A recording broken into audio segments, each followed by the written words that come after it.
que estamos en el aislamiento social, pero eso no impide que sigamos aprendiendo. El tema de hoy para los grados sextos y séptimos es hablar sobre la nutrición. Hablar sobre la nutrición es hablar de cómo nos alimentamos y de pensar de que todos los seres vivos, aunque tengan una sola célula, deben nutrirse. Nosotros en nuestra casa hacemos la nutrición normal. Tomamos los alimentos, comemos quesito, comemos los vegetales, tomamos mucha agua porque tenemos que nutrirnos con el agua, comemos frutas, tenemos que incluir dentro de nuestra dieta los huevos, tenemos que utilizar el aceite, comer granos, hacer la parte de la mantequilla y de las grasas que son buenas para nuestro organismo. El trabajo que vamos a hacer en estas 2 semanas de teletrabajo y de clase de biología es organizar todo un proyecto con relación a la nutrición.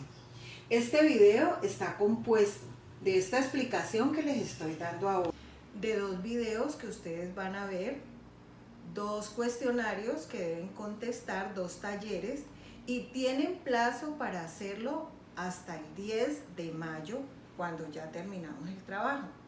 Eso quiere decir que esto que yo les estoy mandando ahora es para que ustedes lo hagan en 2 semanas. Ustedes pueden utilizar cada día, pueden hacerlo en 1 horita, sacar unas preguntas, deben hacer unos dibujos y va a ir bien explicado en el taller lo que ustedes tienen que hacer. Entonces, ahora vamos a escuchar el video. No son videos míos, son videos que yo adapté y que tomé de YouTube, en el cual yo les doy una explicación para que ustedes lo puedan entender más fácil y podamos hacer las clases más interactivas.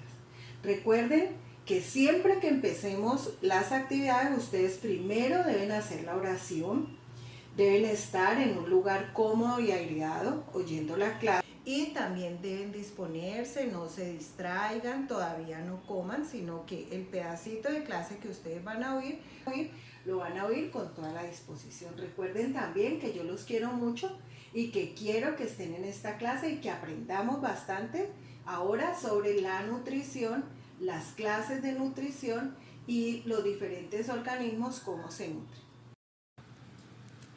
Hola, jovencitos. Vamos a hablar sobre los organismos que existen en la naturaleza. Estamos viendo los seres vivos unicelulares y los seres vivos pluricelulares. Recordemos que todos los seres vivos están formados por células. La gran mayoría de ellos tienen una sola célula y se llaman organismos unicelulares. Ellos son organismos muy sencillos, pero viven independientemente, ya que realizan todas las funciones vitales. Recordemos cuáles son esas funciones: la nutrición, la relación y la reproducción.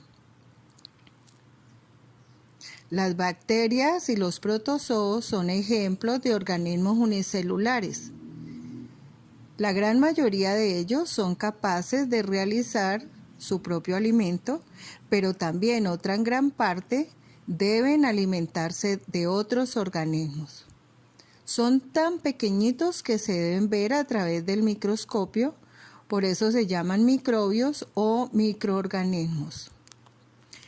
Algunos de estos organismos unicelulares son perjudiciales, nos dan enfermedades, producen fiebre, y algunos otros, por el contrario, son beneficiosos porque producen quesos, producen yogures y hacen algunos procesos de fermentación. Otros organismos son los pluricelulares, como las plantas y los animales, porque tienen muchas células vivas, se alimentan a través de la membrana celular, aumentan de tamaño y se dividen en 2. Muchas de estas células se pueden mover. Estos organismos tienen células muy diversas que forman cuando se agrupan tejidos biológicos. Esos tejidos biológicos nosotros ya los conocemos como el tejido epitelial que está en la piel, el tejido muscular que forma precisamente los músculos, que al agruparse todos esos tejidos forman órganos como el corazón o los pulmones. Estos órganos a su vez recuerden que forman sistemas como el sistema respiratorio y como el sistema nervioso.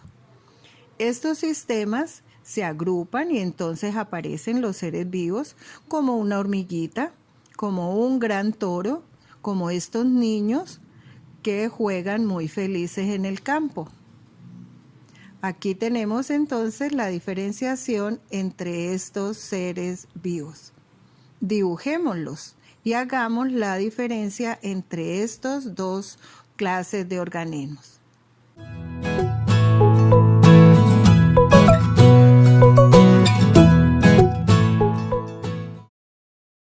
Hola niños, espero que hayan visto el video anterior sobre unicelulares y pluricelulares. Ahora vamos a continuar este ejercicio trabajando sobre la nutrición en organismos autótrofos especialmente. Luego veremos la nutrición en heterótrofos. Es importante que ustedes vean el video, escuchen lo que se dice en ese video y con esa información pueden resolver el taller. No se preocupen por el tiempo, recuerden que tienen casi 2 semanas para hacer este ejercicio. Es importante que contesten las preguntas, que hagan los dibujos y que eso lo consignen en su cuaderno. Recuerden no pegar ningún dibujo, lo deben hacer para que tengan la experiencia de reconocer los organismos con los cuales estamos trabajando. A continuación, entonces, vamos a ver el video. Nos vemos. La nutrición celular. En el siguiente video vamos a ver cómo es el proceso por medio del cual la célula puede obtener sus nutrientes. La célula necesita obtener nutrición para poder realizar sus funciones de manera óptima. A través de la nutrición, toda la célula obtiene materia y energía para crecer, reponerse y vivir. Vamos a ver las clases de nutrición que existen según los diferentes organismos. La primera clase es la nutrición autótrofa. Los seres autótrofos son todos aquellos con la capacidad de producir sus propios alimentos. En la nutrición heterótrofa, por el contrario, vamos a encontrar que los seres heterótrofos necesitan satisfacer esta necesidad usando materia de otros seres vivos, ya que son incapaces de sintetizarla para poder alimentarse. La nutrición se realiza a través de la membrana celular. Las células también intercambian con el medio macromoléculas e incluso partículas de varios micrómetros de tamaño.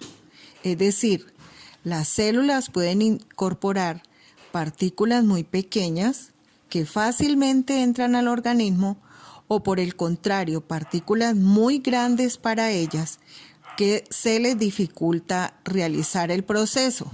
El proceso mediante el cual las células fijan e ingieren macromoléculas y partículas del medio recibe el nombre de endocitosis. Vamos a recordar que endocitosis quiere decir entrar o introducir. El proceso por el cual las células segregan macromoléculas al exterior se conoce como exocitosis. Ya sabemos que exo quiere decir sacar o quiere decir dejar salir las sustancias. La endocitosis consiste en la ingestión de macromoléculas y partículas mediante la invaginación de una pequeña región de la membrana que luego se estrangula formando una nueva vesícula intercelular. Cuando hablamos de invaginación, estamos hablando como de una bolsita que se va formando para poder que la célula tome esa partícula y la pueda introducir como nutriente o como alimento. Según el tamaño de las vesículas formadas, hay dos tipos de procesos de endocitosis. Vamos a tener la pinocitosis y la fagocitosis. Son dos términos con los cuales nosotros vamos a diferenciar cómo hace la nutrición la célula. La endocitosis permite la incorporación de macromoléculas o proteínas específicas tras su unión a proteínas receptoras de la membrana plasmática, proceso denominado endocitosis, mediada por un receptor. Es decir, para poder que la célula pueda tomar esa partícula e introducirla para hacer la nutrición, se necesita que haya unas condiciones especiales. Un receptor que tome ese alimento y lo introduzca en la célula, pero bajo ciertas condiciones. La célula no se alimenta permanentemente, solo en algunos momentos en los cuales necesita ese alimento. Se incorpora hacia la célula hormonas, proteínas, colesterol e incluso ciertos virus y toxinas bacterianas, porque la célula no puede hacer una diferenciación en lo que toma. Entonces pueden entrar nutrientes que le sirven a la célula o por el contrario, toxinas o bacterias que le pueden hacer mucho daño a la célula. Los distintos tipos de células poseen diferentes receptores y por ello ingieren diferentes macromoléculas mediante este proceso. Miremos ahora qué es la pinocitosis. La pinocitosis consiste en la ingestión de líquidos y solutos, incluidos macromoléculas mediante pequeñas vesículas. Entonces aquí vamos a ver que la célula toma líquidos a través del proceso que se llama pinocitosis. Casi todas las células eucariotas, es decir, aquellas células que sí tienen núcleo, ingieren continuamente líquidos y macromoléculas por pinocitosis, pero las grandes partículas solo son ingeridas por células fagocíticas específicas, es decir, cuando hay pinocitosis no pueden entrar organelas grandes o partículas grandes porque la célula no las recibe en este proceso. La pinocitosis se produce en regiones especializadas de la membrana plasmática denominada depresiones revestidas. Estas regiones son depresiones de la membrana plasmática que están recubiertas en su cara citoplasmática por una proteína que se llama la clatrina. Esta clatrina se organiza formando una especie de cesto o armazón poliédrico que es responsable de la invaginación y estrangulación de la membrana plasmática para formar vesículas endocíticas revestidas. Es decir, la célula está produciendo una forma de introducir esas sustancias y asegura que no se vaya a reventar la vesícula que se está formando, sino que entre de una manera adecuada a la célula para que pueda hacer la nutrición. Estas vesículas pierden rápidamente el revestimiento, formando vesículas de superficie lisa. La célula no se queda con esas invaginaciones, sino que la célula utiliza el revestimiento, entra los nutrientes y vuelve nuevamente a su posición inicial. El contenido de las vesículas termina en los lisosomas a menos que sea recuperado específicamente para reciclaje de la membrana plasmática. Recordemos que los lisosomas son como licuadoras que parten los nutrientes para que las células las puedan tomar y esas células que son grandes se puedan dividir y puedan ser absorbidas por la membrana celular en el lugar en el cual corresponde que se haga este tipo de nutrición. Ahora vamos a ver la fagocitosis. La fagocitosis consiste en la ingestión de grandes partículas como microorganismos o restos celulares que se engloban en grandes vesículas o vacuolas llamadas también fagosomas. Recordemos que ya ahora no estamos hablando de partículas líquidas pequeñas, sino de partículas muy grandes que la célula debe comenzar a hacer un proceso de fagocitosis para poder nutrirse con ellas. La fagocitosis se produce en muchos protozoos para ingerir partículas alimenticias y en ciertos leucocitos para ingerir y destruir los microorganismos. Tenemos que pensar y situarnos en la célula y recordar que la célula es la unidad funcional y estructural de todos los seres vivos, que no la vemos, que es muy pequeña, pero que se nutre igual como se nutren todos los seres vivos, a través de la membrana celular. Miren en esta imagen cómo se está produciendo el proceso de la fagocitosis. Deben existir en la superficie celular receptores específicos para las sustancias que se van a englobar. Es decir, las células no producen la fagocitosis de una manera desinteresada, sino que tiene que haber un alimento grande que ella quiera tomar. Entonces se inicia el proceso de la producción del englobamiento para acercarse al alimento y hacerlo introducir dentro de la célula. Así, cuando una partícula se une a los receptores de superficie del fagocito, induce a este a emitir pseudópodos que engloban a dicha partícula formando un fagosoma.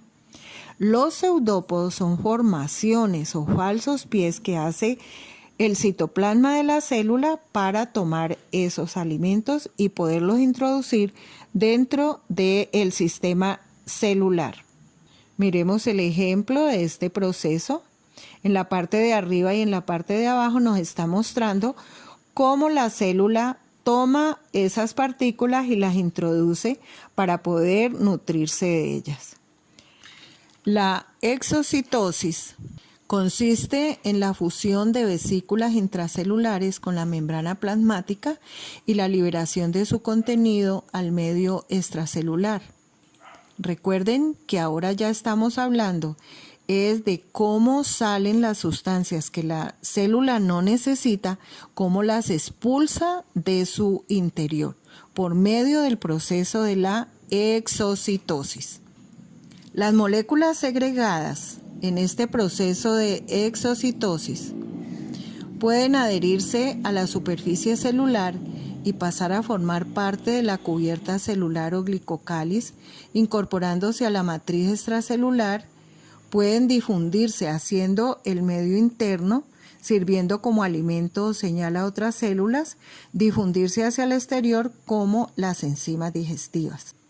La membrana de las vesículas secretoras se incorpora a la membrana plasmática y luego se recupera esta membrana por medio de la endocitosis. Es decir, existe continuamente un equilibrio entre exocitosis y endocitosis que asegura el volumen celular. No puede haber un desequilibrio ni en el interior ni en el exterior de la célula. Siempre debe existir un equilibrio celular para poder que todo el sistema, todo el tejido, todo el organismo pueda funcionar de una manera equilibrada. Con este tema de la nutrición celular podemos darnos cuenta de que las células tienen una función muy importante y la hacen a través de la membrana celular. A continuación, ustedes con esta información ya pueden realizar el segundo taller. Recuerden, niños, que este taller tiene 2 semanas para que ustedes lo puedan resolver. Deben mirar el video, allí aparece la información y deben realizar los dibujos y el taller propuesto. Gracias por escucharme, gracias por ver el video y cada día vamos avanzando más en el conocimiento. Nos estamos viendo en el próximo video. Chao. Hasta luego para los niños de sexto y los niños de séptimo.